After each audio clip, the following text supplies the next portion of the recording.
Say yes to new beginnings. Yes. Say yes to new standards of excellence. Yes. Say yes to engaging reportage with a difference. Yes. Introducing Yes International Magazine.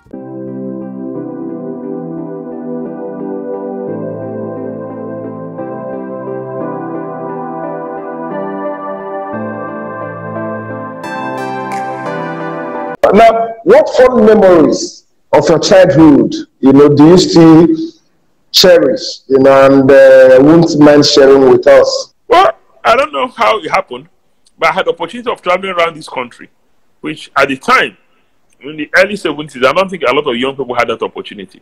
Virtually every holiday, I spent it in a different state capital. That way, it gave me a cosmopolitan view of life. I understand different cultures. I understand people from different places.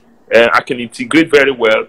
I can accommodate people. So I have typically a cosmopolitan background. For me, that's some memory that I cherish a lot. So I can relate with somebody from the north, somebody from the west, somebody from the east.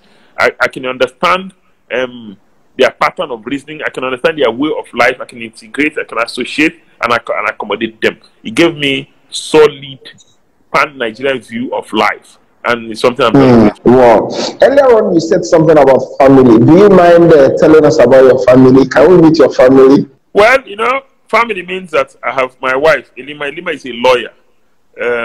She's a lawyer for over 20 years standing. She's a very beautiful woman, loving woman, caring woman. I'm proud of her. I have 3 beautiful children.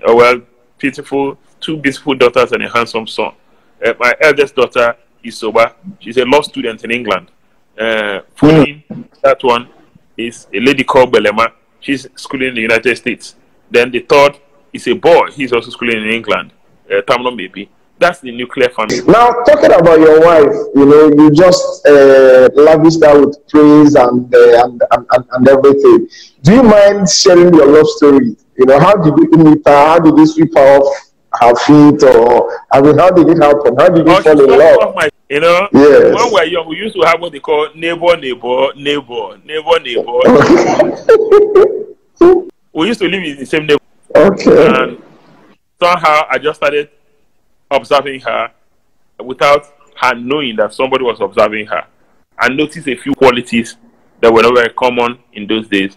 I started chatting her up, and over time I found out that she had those qualities that I cherish. And we got talking, we became friends, and from friendship, he ended up in my asking if she would love to marry me. She gladly accepted. She was very young, she was 21 then. She gladly accepted to marry me and walk down the aisle rather. And that's an abridged version of the love of the story. I love that. Exchange of flowers, exchange of novels, books, talking about world affairs, talking about travels, talking about dreams, all those long nights of talking about dreams, talking about what love life looks like. He just ended up being man and wife. The Massa really give you the opportunity to serve Nigeria better than the legislature. It's like comparing oranges and apples. Legislature is about lawmaking. Okay. Legislature is about lawmaking. Now, you can make laws that will have enormous impact all over the country, but it is likely that they're not going to attribute that law to you alone. You didn't make that law. You are one of the collective. You're a member of the collective, and so we are to make more impact in legislature, but it's not. Nobody's going to attribute it to you. You may have initiated the law, but so many other persons have played a role. Ultimately, it is the 360 of you plus 109 that passed that law. So it's attributed to the Senate, the 7th Senate, the 8th Senate, the 9th Senate. It's attributed to them. But in the matter, you are chief executive. Whatever changes you make is attributed to you. You are the captain of the vessel. That's the difference. One is regulatory in nature in the executive arm of government. The other one is legislature, and in the legislature, it is collective responsibility. There are very few things that anybody can attribute to you as an individual. So there are two different things. They are complementary, but there are two different things. So National Assembly provided a different platform. NIMASA provided a different platform with different outcomes. So what plans or what did you do about ensuring that some of the legacies you left behind at NIMASA are sustained, that they are able to endure? Well, we try to institutionalize most of the changes we did. But you know, it still rests on leadership. I was simply lucky that my successor was a member of my team till he was appointed. And so we shared some of our vision. But we tried to institutionalize most of the things we did. Most of the things. One, I can tell you something. We celebrated our staff annually. Celebrated them before you award. I understand that they intend to continue with that tradition. We are pursuing digital transformation of the agency. I also understand that they're going ahead with that vision of digitalizing operations of the agency.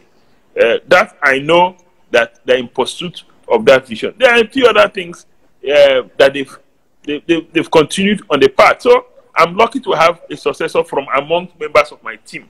So but before we documented a number of our processes, we internalized the processes, including the fact that people must write exams to be promoted. We institutionalized regular promotion, you know, because we needed the morale of the people to be high.